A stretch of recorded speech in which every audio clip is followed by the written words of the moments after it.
So we have 4 litres of milk in the pan. We're going to start by slowly heating it to 90 degrees F. That's 32 degrees C.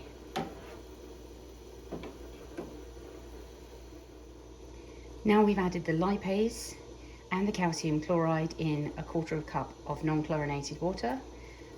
We're going to include 1/8 of our thermophillic culture. I'm using alpine. I'm going to let that rehydrate. Okay, now without any ripening time, because we've stirred the cultures in, we're going to stir in 1/2 teaspoon of rennet in a 1/4 cup of non-chlorinated water, and we're going to stir up and down for no more than 45 seconds. If you stir for 2 or 3 minutes, you will shatter your curd. There's not a lot of liquid in this pot. We do up and down because rennet likes to float.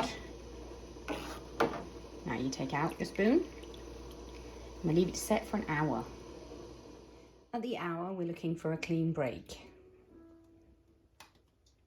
Then cut the curds into 1-inch cubes and leave them to rest for an hour and a half.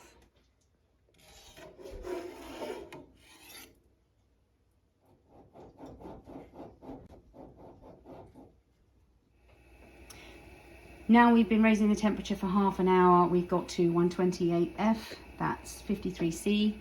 We're going to drain it through a colander which has been lined with a cheesecloth until the whey stops dripping, and then we're going to put it into a mould. Now I'm going to be pressing my cheese in my beautiful handcrafted Dutch press, but for those of you who don't have a Dutch press, you can use a bucket press. This is technical. It's a bucket. Here is another bucket that I have cleaned and sanitized the outside of.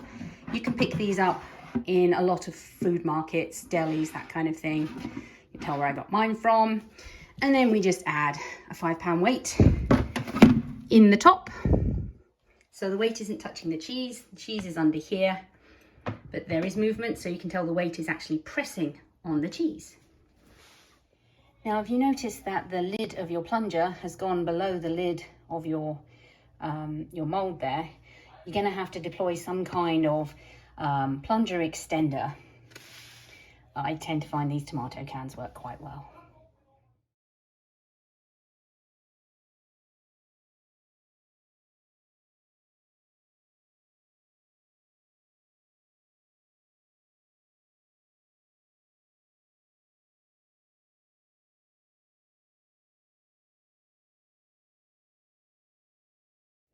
So once you've pressed it for the first short period of time, you need to redress the cheese. So lay out your cheesecloth, try and get it all flat, and then you simply turn your cheese over.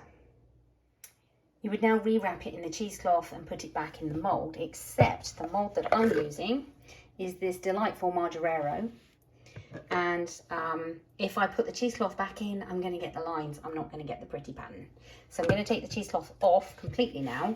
Just put the cheese straight into the mould and then press again.